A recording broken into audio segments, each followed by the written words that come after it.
In this tutorial, I'll show you how to copy and paste values only in Google Sheets using a simple and practical method. First, understand this. When you normally copy and paste data, Google Sheets also copies formatting like colors, fonts, and formulas. But sometimes you only want the final values without any extra formatting. Now, if you want to paste values only, here's what to do. Select the cells you want to copy. Press Ctrl+C on your keyboard or Command+C on Mac.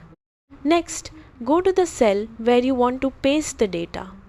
Instead of using the normal paste, press Ctrl+Shift+V or Command+Shift+V on Mac.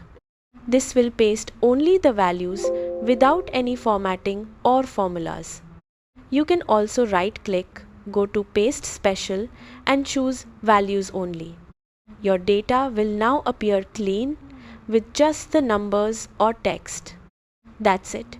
Using paste values only in Google Sheets helps you keep your data clean and avoid unwanted formatting issues.